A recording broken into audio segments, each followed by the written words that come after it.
Armville. Welcome to the TheRasslinCafe Podcast with your hosts, Killer K and Big Southern. Follow them on Twitter at TheRasslinCafe and at Big Southern. Check out the website at www.TheRasslinCafe.com. Now sit back and enjoy the show.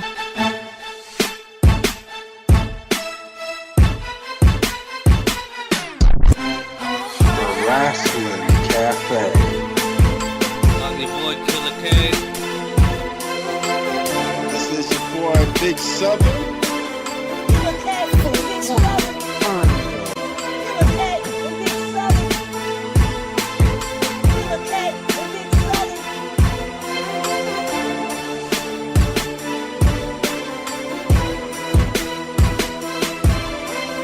Killer K, Big Southern. I just love listening to Big Southern.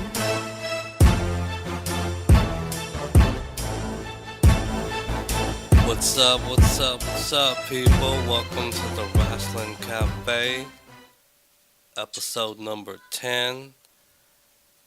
And it's your boy Killer K, and I'm here with my homeboy Big Southern. What up, dog? What's happening, man? I'm just chilling. And we got a frog in the room, and homeboy enjoyed the experience last time, man. Pimping ain't easy though, so. But apparently with this guy it is, cause he's back. Casey, what's up, bro? What up, brother? I'm doing fine, man. Doing well. So we gotta jump into it, cause we got a lot of shit to talk about. But before I begin, happy birthday, 72nd birthday to Vince McMahon, August 24th today. 72 fucking years old, you guys. Yeah, man. I hope I live to see 72 and more. You ain't kidding, man. I I don't know how he's done it, man. He's a different kind of cat, man. Yeah. So, yeah, we have like 4 days of wrestling to talk about, man. Overall, man, what do you guys think about that marathon, man? NXT, SummerSlam, Raw, and SmackDown Live. Well, overall, it was. If I have to say overall, it was really good. Overall, it was really good. Well, I didn't see NXT, so I can't comment. But I did see SummerSlam, Raw, and most of SmackDown. And, man, I love my wrestling marathons. I don't care if it's bad or good, man. I love it. Yes, sir. You know, I'm not sure if we're going to start with SummerSlam and go forward from there, but I felt like this year's SummerSlam was kind of a mixed bag. Yeah. Why do you think it was? Well, before I move there, news that coming out of some of these events, it seems like the women's champion on NXT has a shoulder injury. Yeah, broken collarbone. But broken collarbone, and then Big Cass knee injury, and he's gonna be out for 9 months according to the last thing I read. But I think that's bullshit. I think he's just I'm just playing. I was gonna Well, I saw that on Raw, and I got to tell you, I was embarrassed for Cass because that's embarrassing. I mean that is not good. No, not good at all. This whole feud with Cass and Enzo, it needed to stop. And it died a very slow, embarrassing death. I think I was not a fan of this feud. I think Enzo Amore has a serious attitude problem. I mean, the guy's just one bad tweet away from being fired. See, that's the thing, though. You know, I've read over the weeks that Enzo has a bad reputation within the company, and that was a form of punishment for him at SummerSlam because he's afraid of heights. They wanted to put him up there in the shark cage, and the reason why he has so much heat from what I've read is because he's just there for the money. He don't give a fuck about the business. Have you guys heard anything about that? No, I haven't, but this is my theory. If that's why he's there, chuck him out. Well, they chucked him to 205, so he's now a cruiserweight. So Yeah, and they're going to squeeze as much money out of him as they can get because one thing about it, he is a great talker. He can rock that microphone, and I did think that they prematurely separated him and Cass. I think that was really stupid of them to do, but who am I? So I watched NXT here and there. I didn't catch the last part, but Rude did not retain. I'll get Big Southern's thoughts here. What do you think about all those debuts and all that stuff on NXT? I thought it was lovely. And I think it was about time. And I think that Triple H is a freaking genius. He's a genius because Triple H already know who to go for. And you already see he's going for a lot of these younger guys that's coming out of Ring of Honor, New Japan, and different other organizations. He's a genius. That's why he needs to be the one to take over, and Vince need to go on ahead and retire and go ride out in the sunset. Well, I think McMahon's had his time, but I'm going to tell you something. You can only bring back Stone Cold and Rock and Taker and them so many times. Right. So, yeah, I mean, the NXT was actually enjoyable for me. I was really excited to see Sanity, I think their name is, win the tag team champions. I think they're a great crew. What the hell is his name? That former 3MB guy, Drew. Yeah, you talking about Drew McIntyre? Yeah, winning the NXT championship. So pretty much we already know that it's going to be a feud between him and Adam Cole now because Adam Cole and his crew, Bobby Fish and Kyle O'Reilly, jumped him. So you already know that's going to probably be a stable right there. Well, and you know that Adam Cole is going to be real high on it because Triple H was a big Adam Cole fan, and he's been studying. I mean, they've been wanting to get their hands on Adam Cole for a long time, and I am really excited to see what plays out from there. I just need to start watching NXT more often. So how would you rate NXT then, Big Southern, out of 10? Man, I'm going to give NXT a straight perfect 10 because I enjoyed that show from the beginning to the end. The only thing that I'm gonna say, the only thing that I was really kind of surprised, I'm not going to say disappointed, but I was surprised about is Asuka retaining. But I know why she retained now. She retained because they were trying to. They are trying to get her to the main roster as being undefeated, and they were just gonna have her to. They were just gonna strip the title from her. So she's not been beaten by anybody, and by her coming to the main roster, that's gonna make her look really strong. But what are they gonna do with her there? That puts more pressure on the main roster, though. I mean, in the sense of meaning like. Okay, so here comes this badass chick. She's undefeated, so that normally means they're going to put somebody over by defeating her. You know what I'm saying? So who's going to be that person? It's like the whole Undertaker, Brock Lesnar thing. Brock Lesnar beat the streak, so, okay, why the fuck? He don't need to be put over. Honestly, I love the women's roster today, but depending on what show they put her on, honestly, I just have to be real about this. On the Raw roster, as much as I love Sasha Banks, Alexa Bliss, and the rest of the other women that are on that roster, none of them are, to me, what's the word I'm looking for? Worthy? Worthy? Worthy. I'm just going to say that. Worthy enough to beat her. Now, if we go to SmackDown, I can name a couple. See, I was about to say, man, just put it on SmackDown so Raw and SmackDown can say they both have a monster. You know what I'm saying? Like, Raw has Jax. And the only two to me that are even worthy to hold that win over Asuka that's in SmackDown is Charlotte and Becky Lynch. That's it. That is it. The Right. rest of them, no. We were talking about Nia, and I'm telling you, I'm just not feeling it. I think Nia sucks. I'm sorry, I just do. And her theme, oh my god, they have got to change that theme so bad. Please, here. Yeah. I just can't stand. No, girl. It just doesn't match the whole, like, No. character she's supposed to play, you know? Now, if they would have gave her that music that they had for Karma, Awesome Kong to those people that don't know. Yeah, that would have been more perfect. suitable. That was badass. Right. So, And plus, I don't think the bitch should talk, man. Nia Jax. She sounds like, I don't know, man. She don't sound intimidating to me.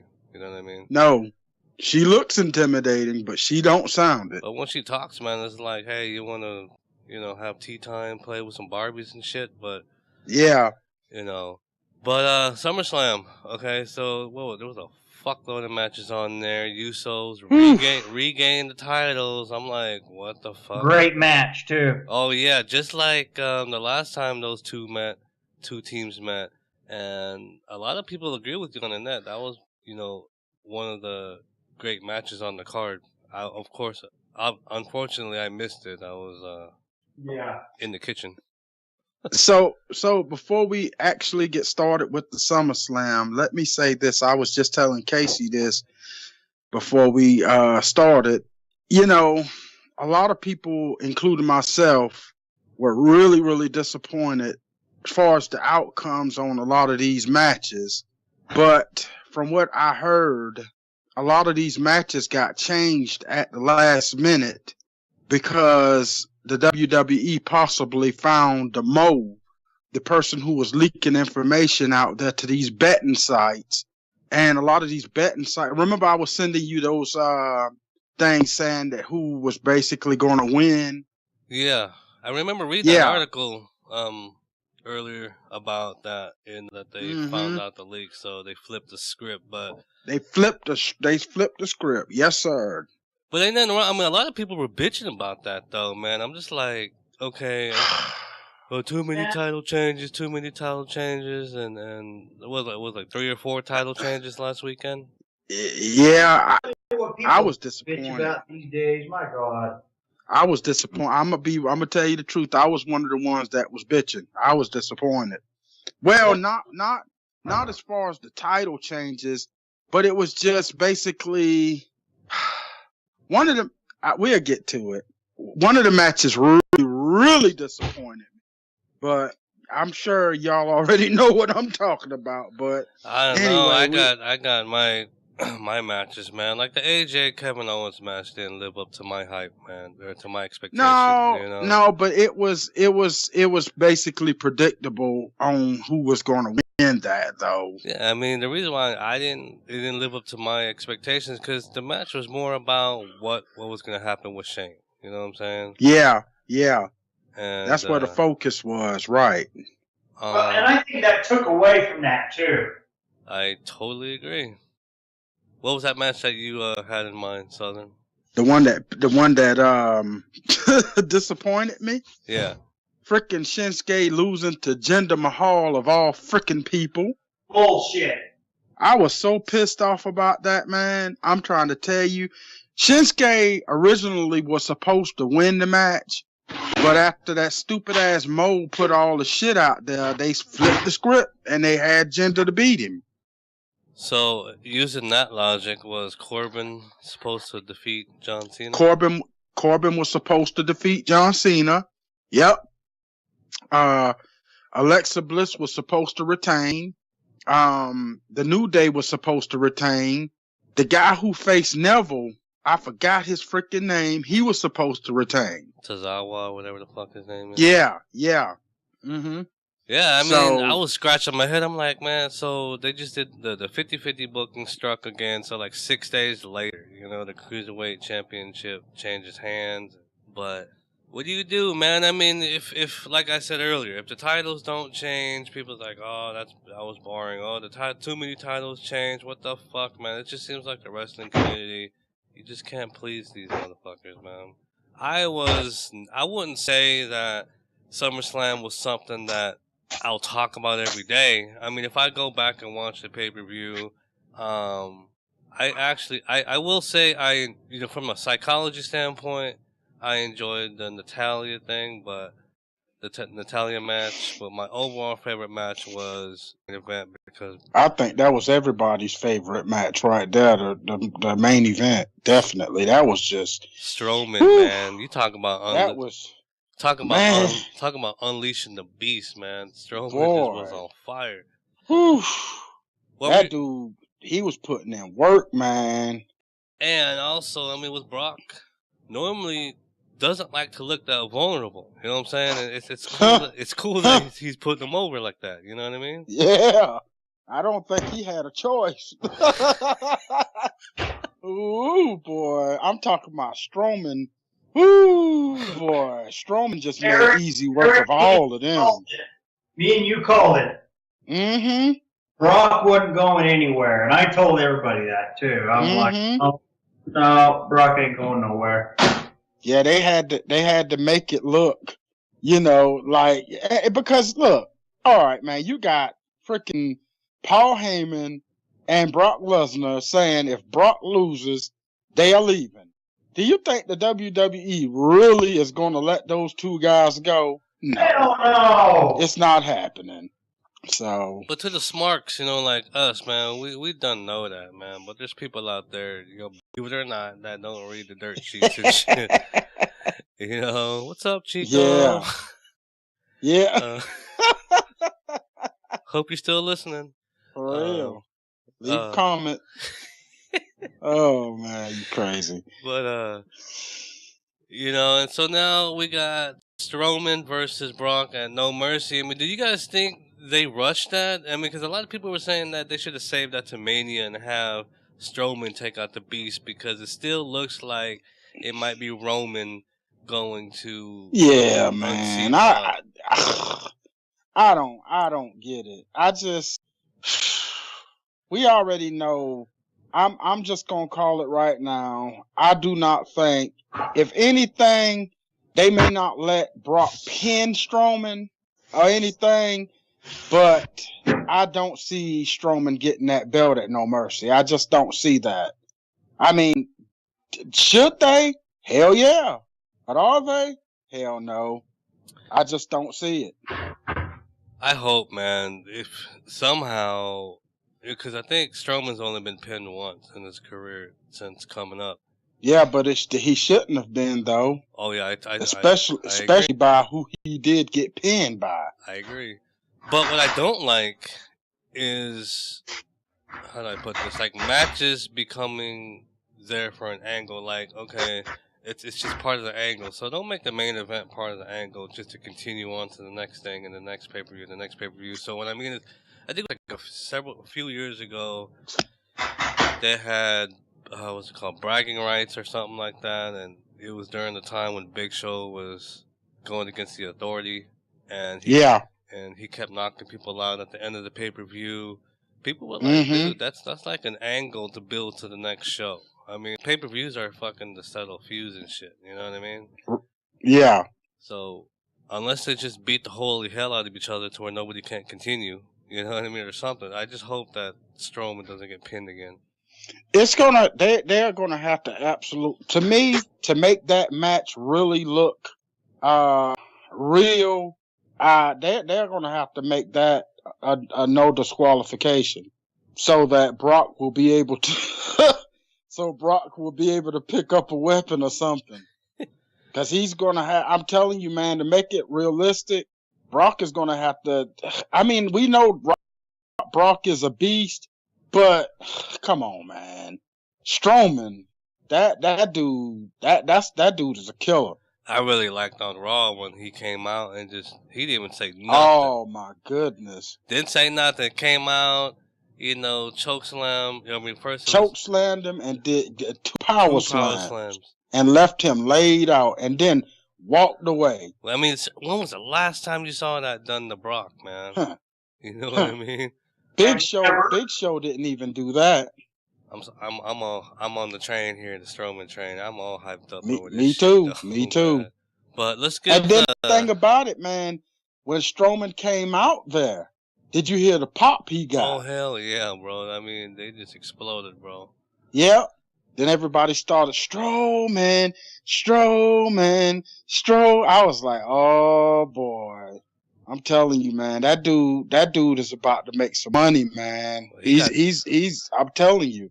Well, he needs to make some money, man, to get a motherfucking shaver, man. He need to get rid of that beard, bro. I'm telling you. No, man. No, that's his that to me adds on to his character.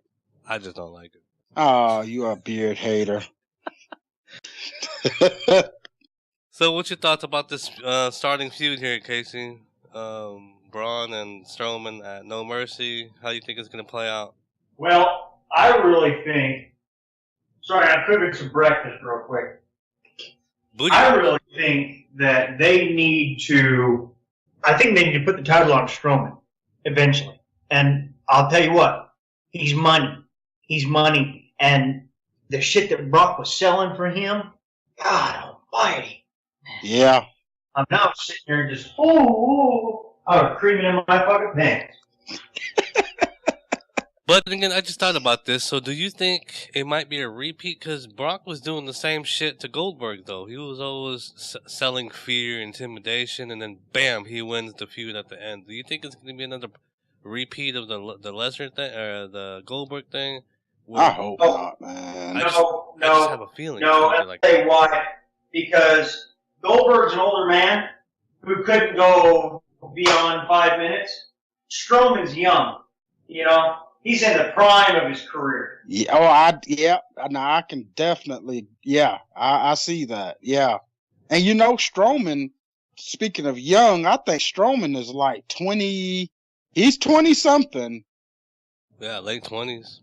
Yeah, but just like Casey said, he's at the prime of his career. So I mean, he can still go, and the matches that Strowman has been in has been matches that were way longer than 2 or 3 minutes.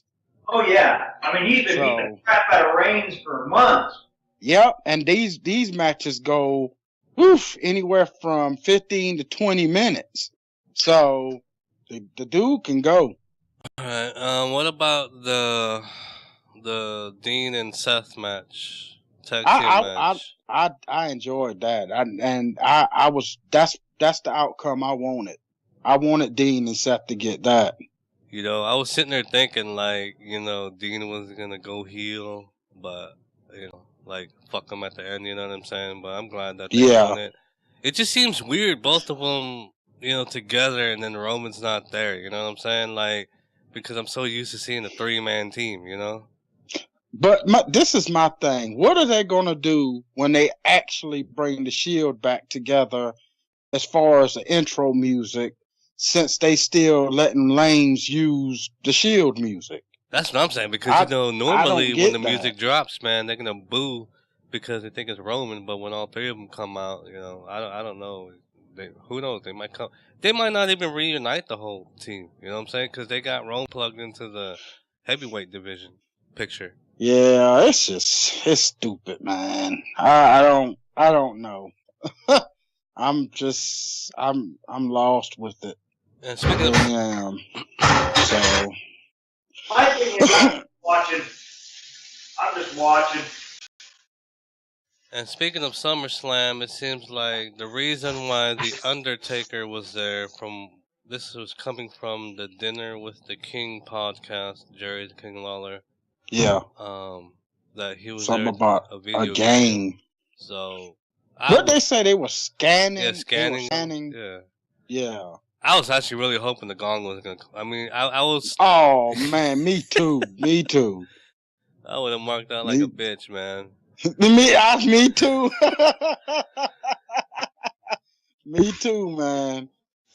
Oh boy, I tell you. Even if he just to come out there and, you know, basically Roman looked like, oh hell no, no, no, and then he messed around but what really tripped me out with that match though, that main event was Brock pinning Roman Reigns. Oh yeah, I was thinking the same thing. Wow. I was like, whoa, Roman got pinned clean. Mm-hmm. I'm back. I would have loved to have seen Brock F5 Strowman if he could have done it. I'm sure he could. Now he tried. Yeah, he tried. I think they're gonna build up to that though. Because if Brock can F5 the Big Show, he can F5 Braun Strowman. But what would be so funny is if he F5 Braun Strowman and Braun Strowman get up and laugh at his ass. Oh, that would be ugly. That would be straight ugly. Look, man, you could make it out of an ambulance, a truck running into you or whatever the fuck, man. You can survive on that F5.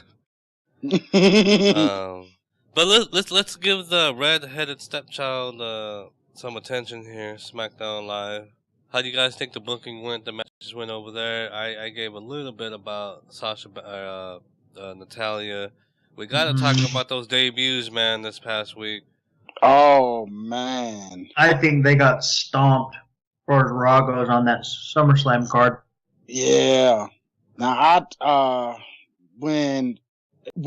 kind of figured that Bobby Roode was going to make his debut because he didn't come out for Raw, and Raw does not need Bobby Roode. SmackDown needs Bobby Roode. SmackDown needs all the help it can get. Yeah. And when Shelton Benjamin showed up, and then when they gave the reason behind how he came about, which we already know is scripted, but Daniel Bryan was talking to Chad Gable, and he was telling him, he was like, look, man, he said, the reason why he said, basically, I made a deal with Kurt Angle to get one of his friends to join SmackDown, and when he brought him out and he put Shelton Benjamin with Chad Gable, I was like, this Shelton Benjamin is about to make Chad Gable a rich man. That's just all I got to say about it. Because I'm telling you, Shelton Benjamin is already gold. So this dude is about to make Chad Gable's career blow up. Already, gold, but they used to call himself the gold standard back in the day. Yep. Mm-hmm. Just don't ask him for promo skills, though. I think he sucks on the microphone, if you ask me. Well, he makes up for that in the ring. Yeah, my favorite match by Shelton Benjamin, I can't remember what year it was, man. It was him against Shawn Michaels. That was, YouTube it. Shawn Michaels was coming off the top rope with it was Shelton Benjamin coming off the rope to do some move, and then bam, Shawn Michaels super kicked him. That was sweet. Mm-hmm. Remember in the first Money in the Bank match, he T-boned Jericho off that ladder? Yep. Shelton Benjamin was a big star in Japan. Japan love him. Basically, he's just all around great talent, man. If he can definitely get a manager, bring his mama back. To help. They need to leave her out. I think he's far surpassed Charlie Haas. Well, I agree. I agree, but I'm gonna tell you that they misuse Charlie Haas, man. Charlie Haas was just as good, but by them, the way that WWE was booking them and everything, they screwed him up. But Charlie Haas, man, he just said, forget it. And I don't blame him because, hell, if I was married to Jackie Gator, I'd say forget it too. They got like 2 kids now, I think. Shit, they got more than that. I think he knocked her up again not long ago. Wait, are we talking about Black Jackie? No.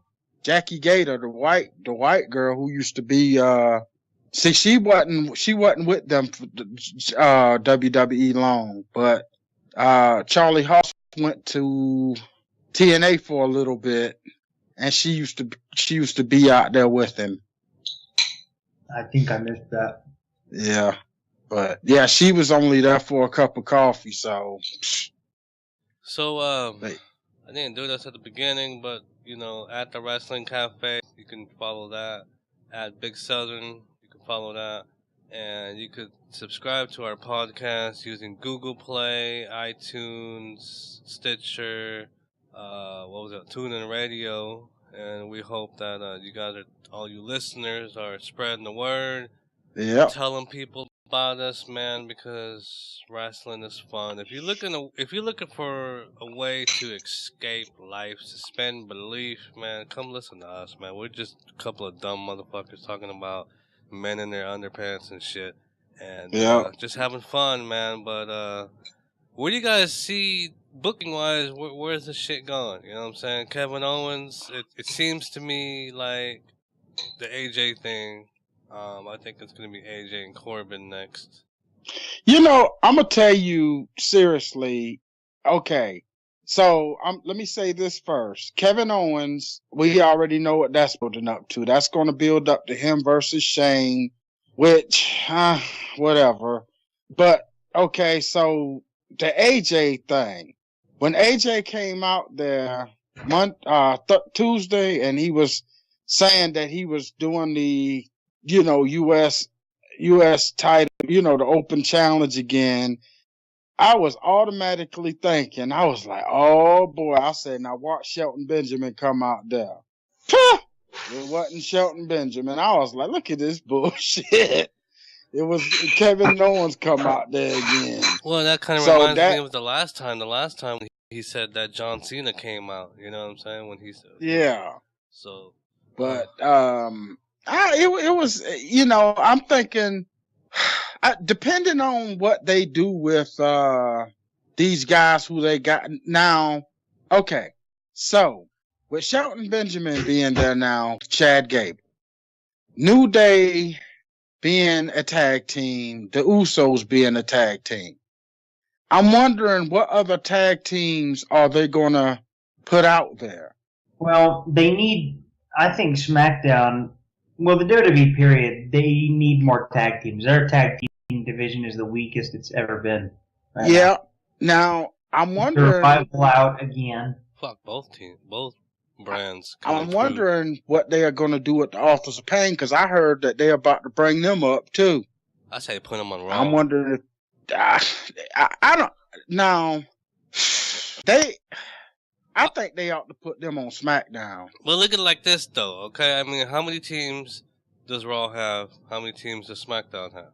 I mean, Casey just mentioned, or, one of you guys just mentioned the Hype Bros, the Usos. Oh, yeah, that's right. I forgot about the Hype Bros, yeah. The new Rockers, with Shelton and Gable. And then the tag champs. You mean the new, greatest tag team? I don't know. I just mentioned the Rockers, because I see them being like high flyers and shit. That's why I said the Rockers. Hell no, man. I think I'd give credit. Now they do need to. They really need more tag teams. They do, definitely. And I'm talking about on both shows. They really do. Now, by them putting Seth Rollins and Dean Ambrose together, now we know damn well that's not going to stay like that. Nope. And the Hardys. It's gonna change. So I just don't know, man. What's going on with the fucking Hardys thing, man? Southern, have you been, keeping up with that Hardys shit as far as any new developments with Matt Hardy and the whole Impact thing? Yeah. And the last thing that I heard about was that Matt Hardy went and he trademarked the stuff, and they have to wait. They are going to have to wait, and it's probably going to have to end up going to court. But more than likely, a lot of people feel like the Hardys are going to get it, because the dude with TNA or Global, whatever, he's doing a lot of unreasonable things as far as he's trying to get 50% of everything that they do. He's saying, y'all can have it, but you have to give me 50% of this, that, and the other. And he's also trying to go into not Matt, but Jeff Hardy's personal life. Cause Jeff Hardy has a band. He's trying to get like 10% of his earnings from that. Well, Plus his art stuff. He's trying to get 50% of that, and I think it's 50%, but I know he's trying to get 50% of what they make off of the broken gimmick.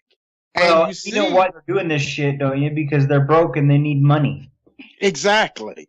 And you see that Matt Hardy keeps teasing this stuff on Raw. He keeps teasing it. So they are going to end up getting it. I'm telling you. So, and let me throw this out there. So I know that y'all two don't really watch NXT, but they have some females on NXT. From what I heard, other than Asuka, they have a couple other female sexy little things too. But anyway, Billie Kay and Peyton Royce, they are two girls from Australia, and they are, boy, you remember how they had on TNA the Beautiful People? Oh yeah. They are two girls with attitude like the Beautiful People. And to me, when they bring them up, I think they need to leave them together. And I also think that they ought to start a women's tag team, because they are supposed to be bringing up other women too. But this is my thing, though. I was telling my wife about this. I said, I do not think that if they do a women's tag team, I don't think it should be exclusive to one show. They need to just have the tag team women's thing, like the women who are the tag team champions. They should be able to go to both shows and defend the titles against whoever. That's what I think. But in all fairness, I think it could work. I agree. But in fairness, though, why can't they just do that with the tag team championship now? You know what I'm saying? Like, why have two sets of tag team champions? Well, honestly, man, this is what I'm gonna say. I never thought that them idiots should have gotten rid of they should have kept like a world tag team champions and like a U.S. tag team champions like they used to have back in the territory days. I don't understand why they stopped that. Instead of having let's just say, even like, I understand where you are coming from, but the thing I'm saying is, yeah, it should be like that, but it also should be two sets of tag team belts. But like I said, one should be world, like the WWE tag team and the US tag team, just like they have the world title and the US title and the universal title and the intercontinental title or whatever. Those belts, I think, should be exclusive to one show, but not the tag team titles. They shouldn't be like that. But right now, I mean, who the hell do they have to work with to even do it? Because they are not even doing the freaking tag teams right.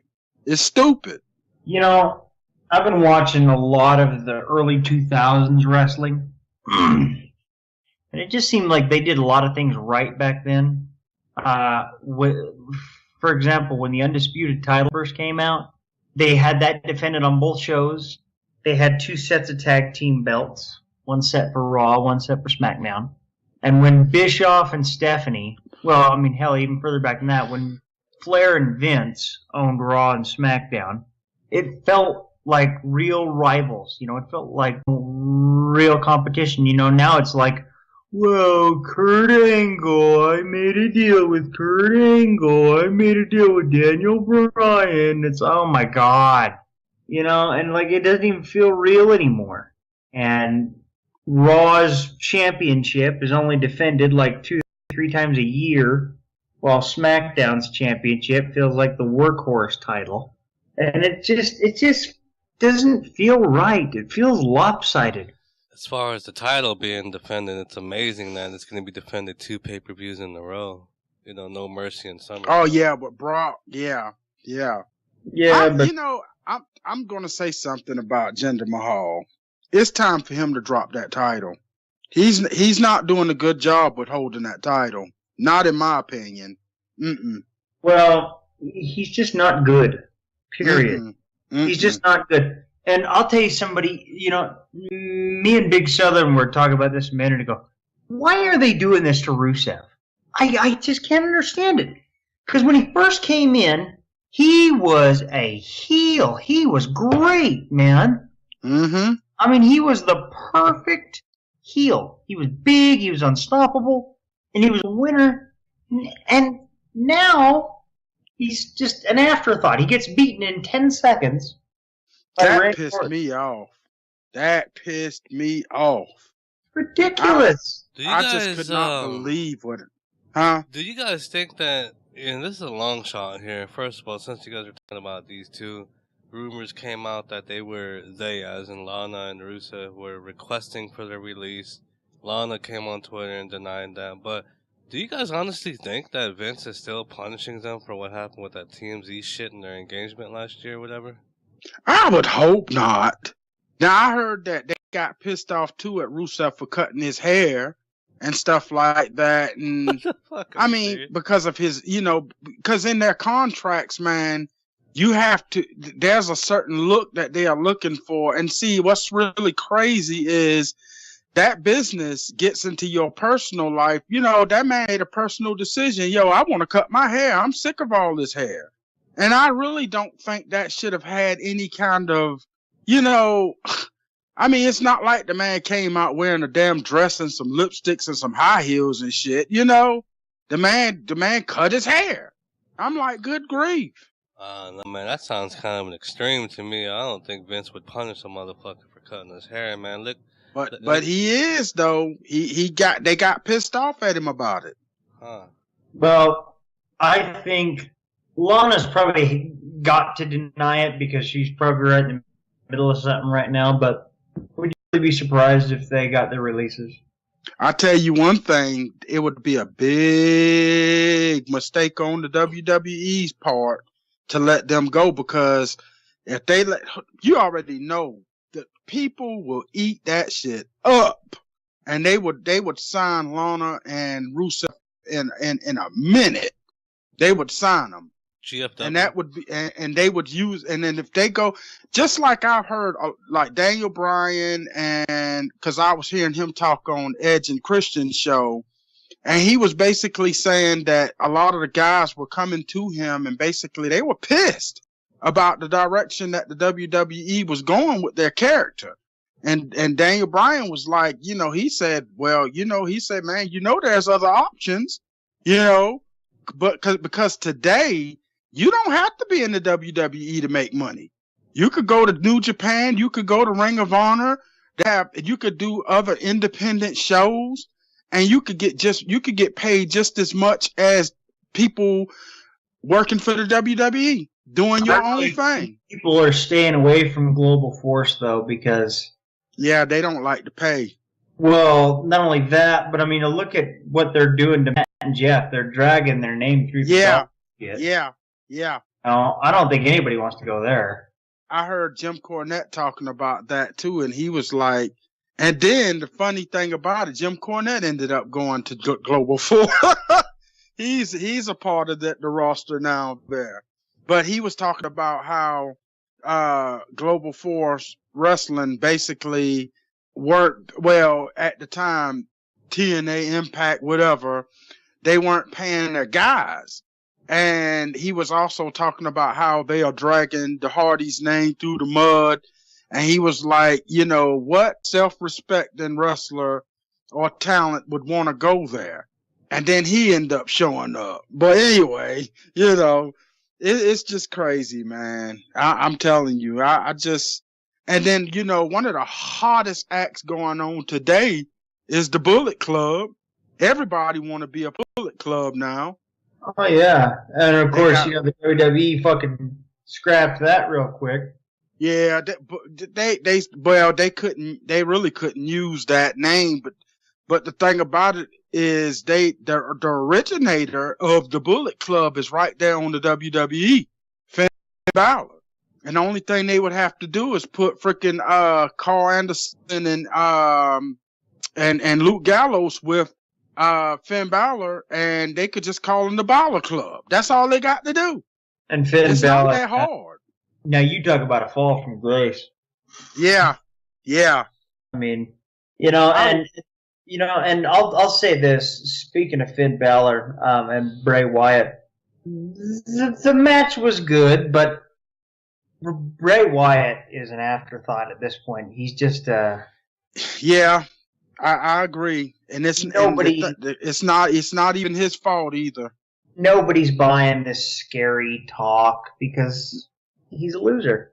Yep. Yeah, he lost that match, right? Did he win the match on something? No, wait, the Demon won the match. Finn Balor won it, which it wasn't a surprise to me that he won it. I kind of figured that was going to be the outcome. Yeah. What did you guys think about that Baylor and Kurt Angle's son match on Monday? Jordan, I forgot his name. It kind of tripped me out because I was like, wow, really? They putting these two? It was like with them a Chico moment. They put two guys who are basically face wrestlers against each other. And I was like, damn, really?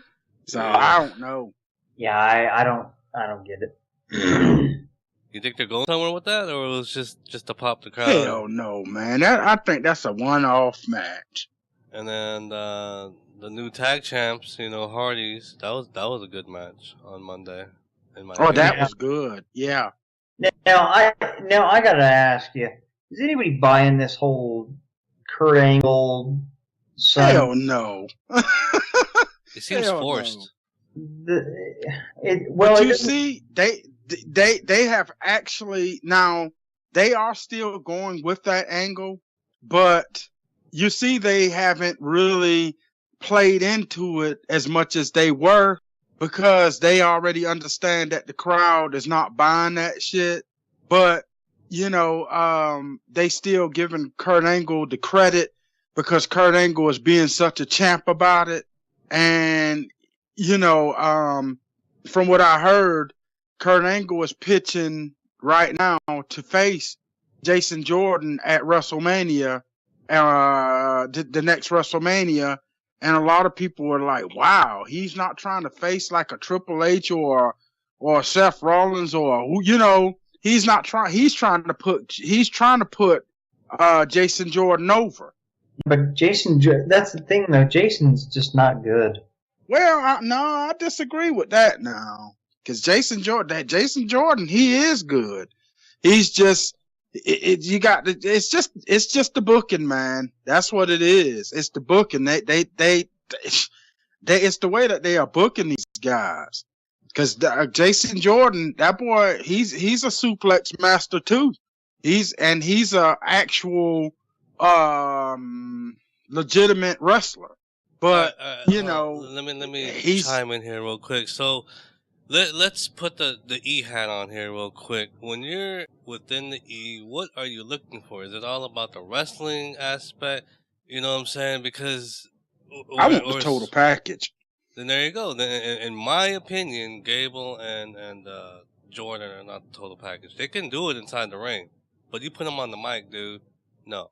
They both suck on the mic, so they got to improve with the charisma aspect and all the other shit. But okay, let me ask Casey something. Is that what you was talking about? Yeah. See, here's the bottom line: they've got to stop with this forced, line by line scripted. Okay. That must stop. Yeah. Okay. I'm with both of y'all on that. Character okay. development. It's kind of like what Trish Stratus was saying about the women a couple years ago. She goes, I want to know why I'm pulling for this guy or this girl. Give me some reasons, I'm going to say something, man. Since you want to mention Trish Stratus, I was just telling me and my wife was talking about the women wrestlers of today.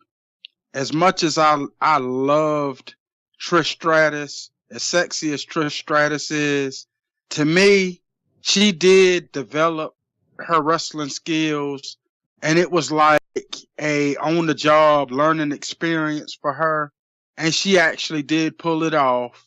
But honestly, man, there were much better women wrestlers out there than her.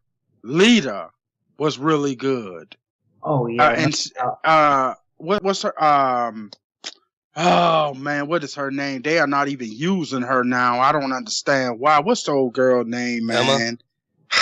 My goodness, what's her name? Emma? The one that they no, man. The one that they just brought, old girl, they just brought her back, man. She did the match with Oscar in NXT, and then they brought her to who? Mickie James. Mickie James. Mickie James was better than Trish Stratus.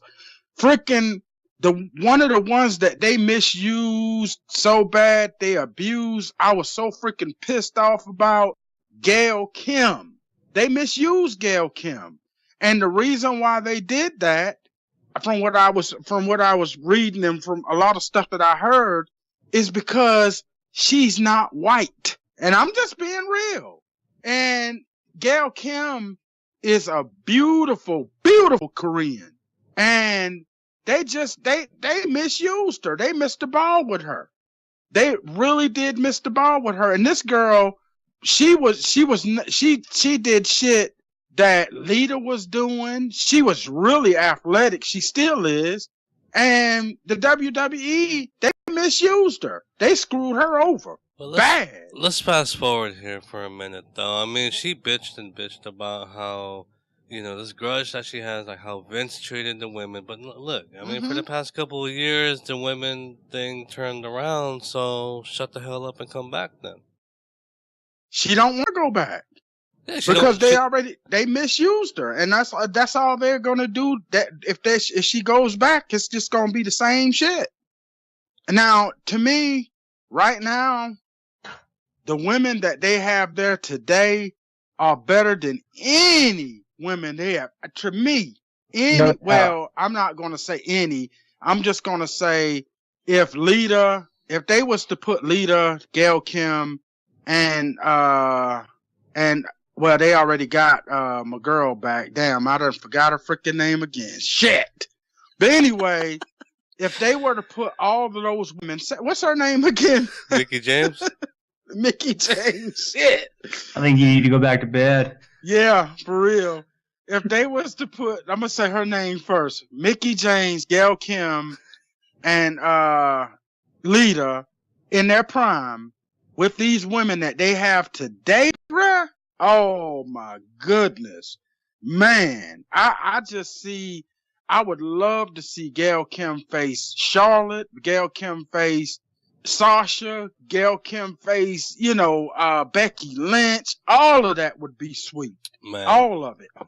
Even throwing girl AJ Lee up in there. Oh my goodness, man! And Paige, put Paige. I don't get it. I just don't. I don't get it. I'm lost. Speaking of, what I don't get? You guys watching the Mae Young Classic that I think starts next Monday, right? I think. Well, I don't know. I thought they was talking about like it was supposed. It probably do because I know they're supposed to put like different segments of it on. I think it's already started.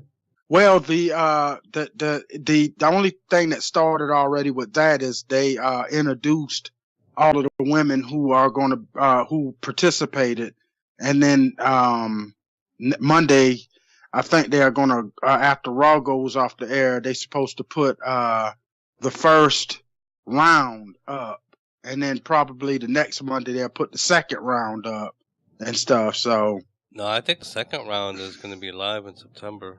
Because Jim Ross was talking about. I thought the finals were supposed to be then. Oh. Well, Casey, you were starting to say something, man, but we were like rude ass bastards cutting you off. So what were you saying earlier, if you remember? I don't even remember now. Oops. Whoops. Yeah, we get carried away on this shit, but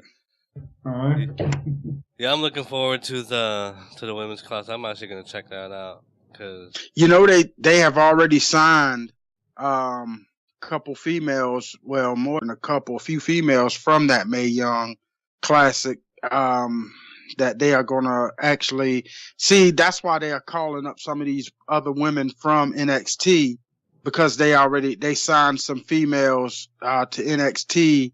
And as a matter of fact, one of the females that they signed, she's freaking injured. So she's going to probably make her debut after the other ones come in. But, you know, if they are going to bring Asuka up, I wonder what the plans are for the NXT Women's title. I wonder. And then I heard that they were possibly talking about bringing old girl Ember Moon up, and I don't think that. I think they are bringing up a lot of these people a little too soon. Well, as of I really do. Right now, it's just rumors, right? I mean, well, some of them are rumors, and some of them are definitely coming up. Like we already see Bobby Roode, he's already came up, but I heard about old boy Otami, who he's supposed to be coming up. Oh goodness, what's that guy? Mojo Rawley. You know what? I would cut. Wait a minute, not Mojo Rawley. What's that guy name? Go ahead, man. I would cut Tommy. Nah. Well. The reason why I say that, it's not because he's not good, because he is, but he's made of glass. I was about to say that. I was about to say that motherfucker's always like, because he's been on NXT for a while now, right? I mean, it seems. Yeah, but he's hurt more often than he's not. That's what I'm saying. Yeah, he just seems he's injury right. prone. Injury prone, man. Because we're going now back to the Samoa Joe before he debuted. I mean, you know, I don't know. He just stay on NXT. But you know, the couple times that he got hurt, it was due to carelessness by his opponent. It wasn't him. That's the same thing that happened to Finn Balor. It was carelessness to his opponent. And then see, the thing about it, man, before Otami came to WWE/NXT, he was a freaking Shinsuke Nakamura. He's used to that strong style stuff. And, you know, because he came from New Japan too, and they just, if they would just let these guys do their thing, man, I think that they would be okay. But see, some of these guys are so soft, you know, they wouldn't be able to handle Otami. They wouldn't be able to handle him or Shinsuke. The only ones who would be able to really handle that kind of stuff would be AJ, Kevin Owens, Shelton, you know, even Daniel Bryan, because, and if CM Punk was there, he would be able to handle it because they are used to that kind of stuff. They know that you know, when you get and you start adapting to that weak ass WWE style, that's when you become soft. And I'm not talking about SAWTF either. FT. I'm talking about SOFT, soft. Really? Well, you know, that too. And I want to get you guys' opinions on this. Now, obviously, this didn't happen, but people were spreading rumors that Undertaker was going to appear at SummerSlam. Now, I wasn't buying it. I think Taker's done. Well, we mentioned that earlier, man, but I think you were like having breakfast or something. But yeah, I don't know. Even if Undertaker came out there for that, you know, during that match and did nothing, I would have been happy. The only thing that he would have had to do was show up and basically confuse Roman Reigns or something. But this is my thing. I don't know if Undertaker is absolutely done or not, because they keep teasing stuff. And I don't think they are teasing a lot of this shit for no reason. First minute they'll say he's retired. Then the next time they'll say he's possibly retired. Well, he had that hip surgery, And I've been hearing for years that they weren't going to do the surgery until he was done wrestling. So Yeah, he's probably done. And you know what? Even if he is, Undertaker will always be one of my absolute top 5 wrestlers. oh, no doubt. And you know, he's did his thing, and I'm not mad at him. And you know, I did hear some stuff too at one time that they were going to bring Michelle McCool back, which that would have been cool. But the thing about it, I think that she probably turned it down. I know she had an issue not long ago that she had some kind of skin cancer, and that probably prevented her from coming back. I've always wondered why she disappeared, man, / retired or whatever, because I thought, last I heard, she had a foot injury or whatever. She got that coochie knocked up. That's what happened. Undertaker put a couple kids in her. I don't know, man. I mean, I hate to be in the minority here, but I was more of a fan of her partner, whatever Layla. Oh, you talking about Layla? Oh, yeah, with that nice booty on her. But anyway, yeah, I like Michelle McCool though, because Michelle McCool, she caught on really, really fast, and she was really good. Yeah, But I can't put her in the category of these women that's on there now though. I can't do that. She was more in the category of Sable. No, hell no. She was better than Sable. She was more in the category of a Trish Stratus and like a Candice Michelle and a Tori Wilson and what's that other long-legged sexy thing named? Stacy Keibler. Yeah. Bro. Oh, man. George Clooney, you are a lucky man. Well, he not lucky no more because she left him and she married some other dude. Really? But I didn't know yeah. that. Mm-hmm. But yeah, man. Oh yeah. We going all over the place here, but did you hear that did y'all hear about Nikki Bella being a part of the next Dancing with the Stars crew? Nope. No. Yeah, I heard that she's supposed to be doing Dancing with the Stars. I probably I doubt it, but I'll probably check it out just because she's going to be on there. I don't care if she's you know, one thing about Nikki, I got to give it to her and her sister. They are athletic, but to me, the only thing that they were really on there for is for eye candy because both of them sexy as hell. But to me, they just, I don't know. I think that they should have left them together and even at that time, I think that they should have, they could have been a really good tag team.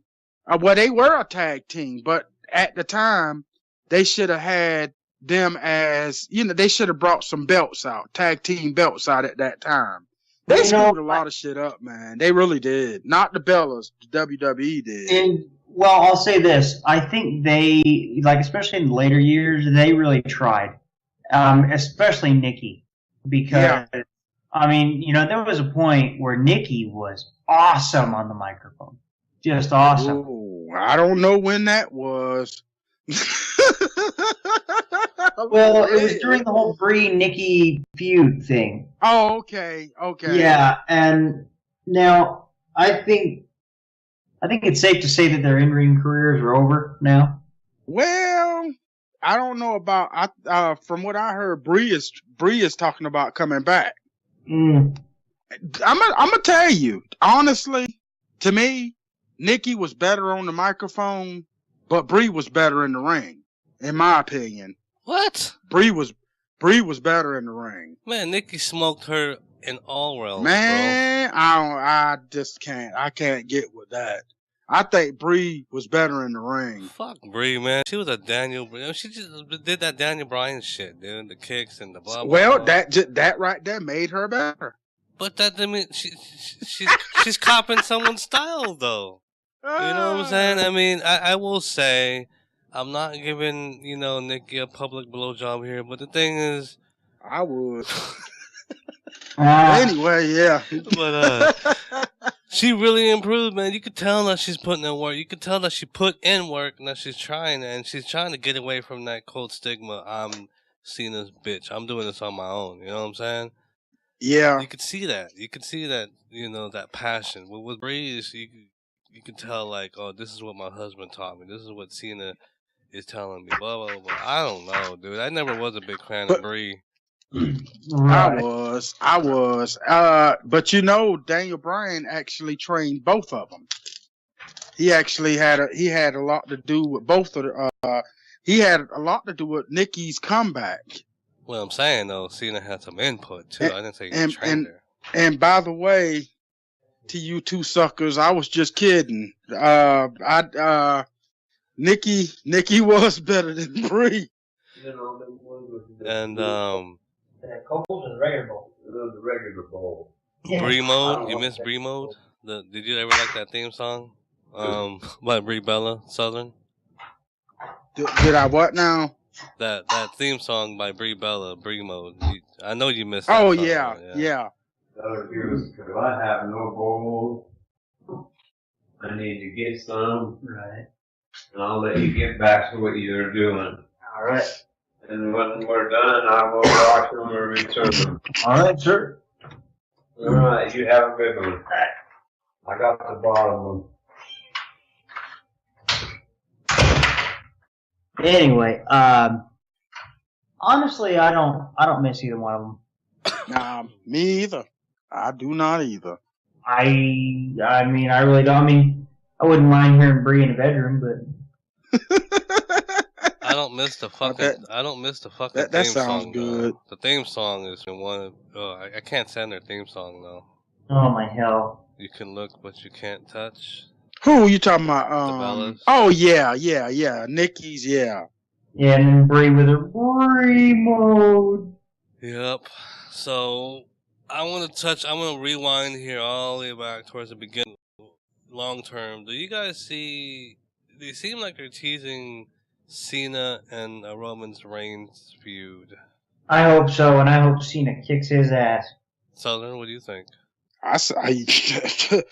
You already know what I say.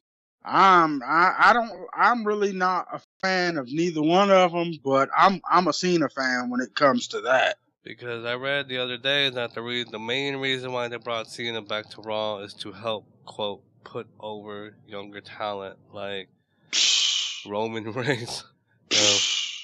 Yeah, I heard that crap too.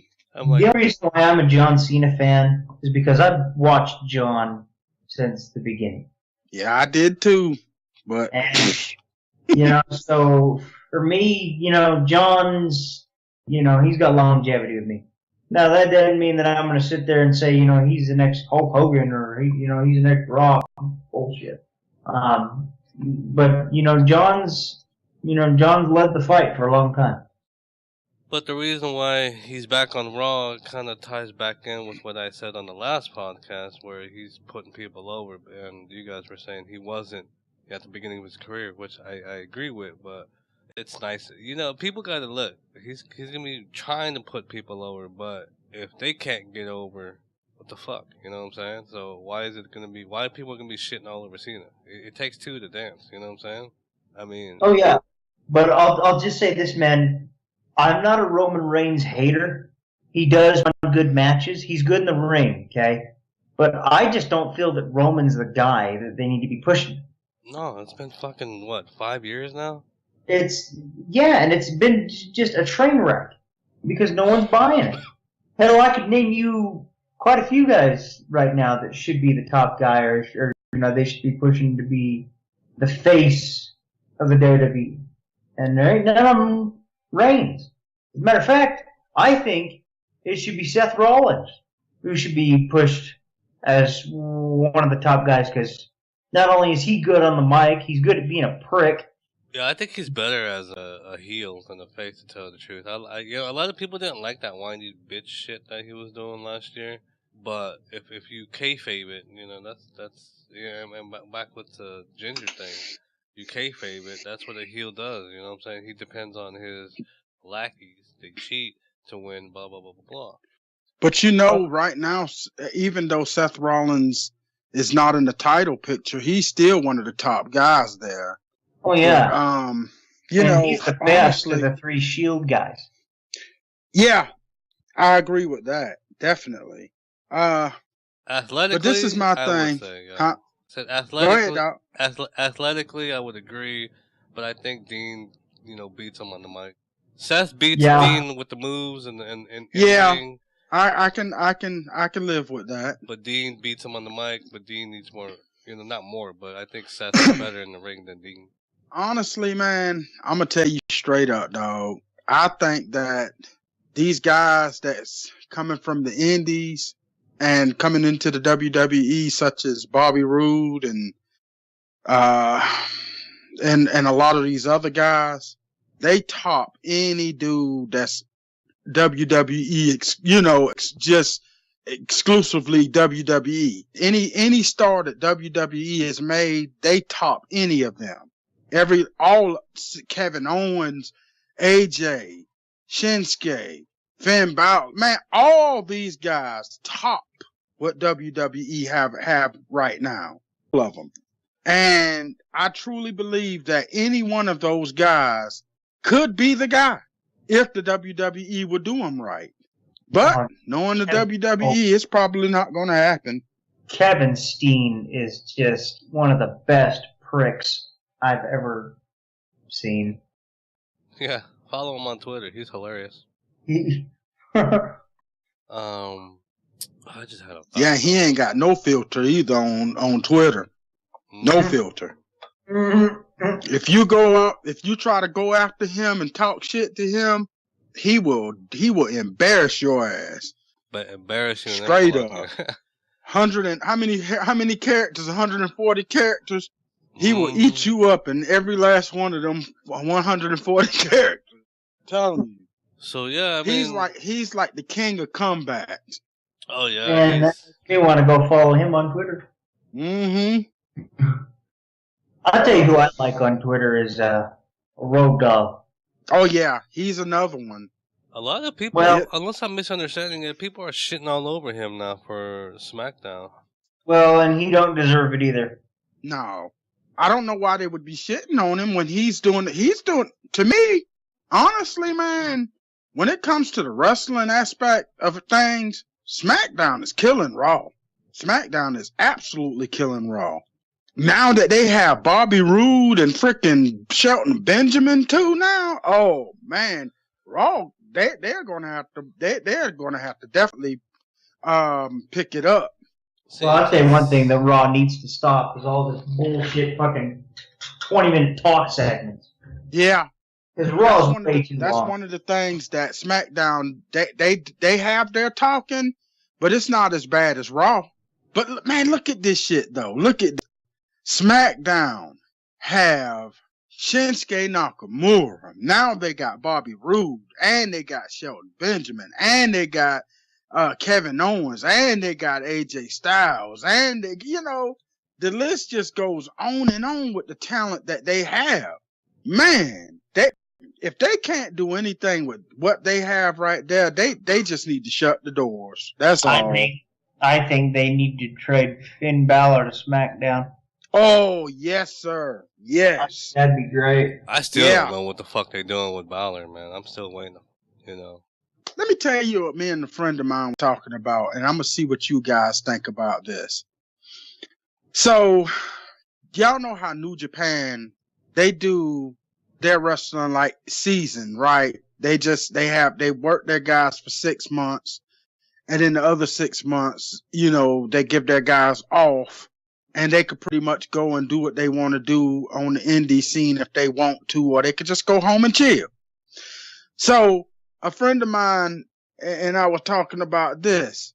Being that WWE already have SmackDown and they have Raw, what would be really sweet, and I think what would really keep shit fresh, would be if, okay, they did Raw for 6 months, give those guys 6 months off, then bring your SmackDown characters in, let them do their thing for 6 months, let them go rest. I think that would make a lot of these injuries and stuff, I think it would limit those injuries. I think a lot of the injuries would be pretty much, it would cut down on the injuries.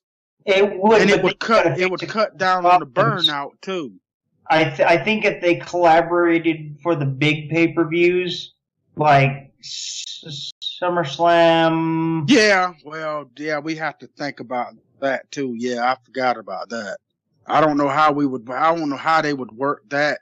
How do you think they would work? Let me see. Well, okay. Well, I think it could be done. Well, okay. So let's just say, for example, from January to June, that's 6 months, right? That would be the Yeah. Raw crew. Yeah. And then from July to December, that'd be the SmackDown crew, right? Mm-hmm. They could collaborate for the Royal Rumble in January. Right. And they could collaborate again for Mania in April. Yeah. And then they could just kind of go back to do their own thing. They could do 6 months of Raw pay-per-views, excluding the big two. And then they could do 6 months of SmackDown pay-per-views. Now maybe they could collaborate again at SummerSlam. You may as well forget Survivor Series at this point. Yeah. God. But that would cut down, to me, that would cut down on a lot of injuries. That would cut down on a lot of divorces. You know what I'm saying? Yeah. Because look what happened with Bray Wyatt and a lot of these other people. They got caught up in that shit and started cheating on it. Bray Wyatt started cheating on his wife and stuff. I mean, JoJo fine as hell or whatever, but his wife is too. But, when you start being with the people all the time, that's bound to happen. Well, look, I'm not condoning it, but human beings need a little something. Yeah. And if you're away from your wife all the time, Mm-hmm. But you're on the road with all these people you're building the relationships with. Yep. I need it, so does she. Well, why not? And just like I heard a lot of wrestlers say, even Jim Ross, I've heard him say this. A lot of these guys, if you're gonna be out on the road like that, maybe you just don't need to get married, because it's not a lot of them can't. They're not going to be faithful because they are not. You can't take your wife everywhere you go. You can't take your boyfriend or your husband everywhere you go. And then look at what, they are separating a lot of these couples and stuff now. And, because they got like Big Cass and Carmella, they are a couple, but they are on different shows. So it's like, damn, when am I going to get to see my man, or when am I going to get to see my woman, And then they start finding, looking for love in all the other places, And it's just, I mean, that's crazy. That's one of the things as a entertainer, I guess, if you want to call him that. I say entertainer, period. Yeah. I remember on the Tough Enough episode, Triple H asked everybody that, are you ready for that? You're going to be on the road 5, 6, 7 days a week. Your significant other is going to be at home. Blah, blah, blah, blah, blah. I mean, I guess he's like, hey, it's either us or nothing. Well, it's easy for him to say because he's dating the fucking boss's daughter. Yeah. And I think Carmella, too. She was on Lillian Garcia's podcast, and I think she said at first it was tough, but now, they said with the brand split, it's kind of gave them some time to hang out with each other. I'm gonna have to go check that out because I didn't know she did Lillian Garcia's thing. Is Lillian back up? Yeah, Lillian, man, you would be surprised who got a podcast. Is Lillian's podcast back up? It's she has a new one now called Chasing Glory or something like that. I can share it to you. Okay, what the hell happened to her other one? Because she had one something about the ring or something.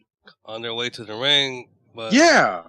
I don't know why that stopped, but I just was perusing through iTunes like everyone else should to look for the Wrestling Cafe podcast. Okay. Man, do you know who would make a good podcaster? Is Kane, because he's very well spoken. He can talk. I wonder what happened. What Kane is doing? I know he was doing something about politics. Kane Right. is run for mayor in the state of Tennessee. Yeah, I know, but I thought he was running for governor at one time too, because he. Is he? So that's what he's doing right now. I think so. Well, to get the latest update, another cheap plug here. Go listen to Jim Ross's podcast from last week. Kane was on there. So. Oh well, okay. I'm definitely going to check it out. Yeah. Dang, man. And by the way, if you guys want to hear some very entertaining podcasts, this is another cheap plug here. If anybody's ever heard of the Don, Tony, and Kevin Castle show, very entertaining. And also the Solo Monster Sound Off by Never Jason heard. Solomon. I And never heard that one. Okay. I've seen the name, but I've never followed it yet. I mean, I Well, keep seeing that come up. I follow them all. You know, the Wrestling Soup podcast with Yeah, I know love the about wrestling that. too. Joey. Yeah, Joey Numbers or whatever. Yeah, great guys, man. Hilarious. Great stuff. And, I don't know if. Go ahead. I'm done. I'm just kissing ass now. Oh. Now I don't know. Now I don't know if you all know about Stevie Ray, Booker T's brother, but he has one too. There's so much shit out there, man. It's a lot of them. I mean, I don't Lot got of 'em. time. Like, every night, before I go to sleep, I listen to, because I don't got time to listen to it during the day, man. Man, like, have you guys heard Ryback's podcast? I I listened tried. to some of his stuff off of YouTube, but I didn't go and subscribe to his podcast though. He is so whiny. He has got to be one of the most whiny motherfuckers I've ever heard. Oh my god. Now you're not the only one who I've heard say that either. Oh my god, man. Well, you know, all the bullshit they do. And I'm just whine. Good lord. And his podcast, his co-host, man, I mean, going back to Shelton Benjamin, dude, like, puts me in shut the fuck up or, drink some more or something. He just sounds like he's, like he just woke up, you know what I'm saying? I mean, I tell done you, that before. I love Jim Cornette as a, I love Jim Cornette as a, wrestling mind, but when it comes to politics, he needs to shut the hell up. Good lord. I don't go to listen to your podcast to hear your political views. I want to hear what you got to say about wrestling. That's it. I love Corny, man. He's so entertaining. Yeah. I can listen to Jim Cornette stories all day. And as far as Vince Russo goes, I don't know about his podcast. I don't want to hear it. Fuck that guy. He's he thinks he's a big deal, bro. Yeah, bro. Fuck that guy. Stone Cold. Okay, I'm going to give my honest opinion. I'm a Stone Cold fan, always will be. But I think Steve Austin is a little caught up with himself and his fame. His podcast has gone downhill. Yeah. It's at a point And now I think- with me and I think a lot of people listen to him just because he is Stone Cold. But go ahead, dog. for me, I mean, I was jumping on that bandwagon with y'all, man. For me, it's at that point where it all depends who he's on. I used to listen to him religiously, but now it's like, okay, Paul Roma. I'm like, oh, I remember that motherfucker. I want to see what he's up to. So, it all depends who's on his podcast. But I agree with y'all, man. And I like Jericho's. Jericho's always entertaining. Mm-hmm. The only thing that I really don't care with Jericho, I love Jericho and everything, but I only want to hear when you have your wrestlers on there. I don't care about all of your rock buddies and stuff like that. I don't care about it. Yeah. Smart businessman though, man. He's tying all his shit together. You know what I'm saying? I His music, understand that, you know? but make a separate podcast for that. That's what I think. Now, I'll say this too. I wish Eddie Guerrero were still around because I would have Oh, loved man. his podcast. Man. You don't think he'll do it in Spanish only though? He probably would do a Spanish, but it would be just like Lillian Garcia. She has Spanish and she has English. She do hers both ways. Well, on that note, folks, this wraps up podcast number 10. And thanks again to Casey for joining us. And you are more than welcome to join us anytime on the Wrestling Cafe Podcast, which, by the way, Southern, you can tell everybody how they can find us on social media, because we're always out there. We're easy to contact, easy to talk to. Don't be afraid. But anyways. And that would be at the Wrestling Cafe and at Big Southern. And make sure you go check out the website, www.TheRasslinCafe.com. Oh, yeah, and put the dot between the www and the. Right, and you can also check it out. I mean, like I said, Google Play, iTunes, TuneIn Radio, and so Yep.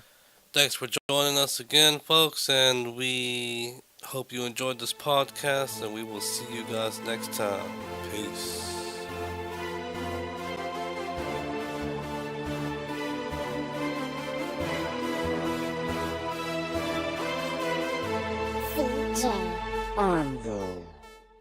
Thanks for listening to the Wrestling Cafe Podcast. Follow us on Twitter at The Wrestling Cafe and at Big Southern. Check out our website at www.TheRasslinCafe.com. Join us next time on another episode of the Wrestling Cafe Podcast.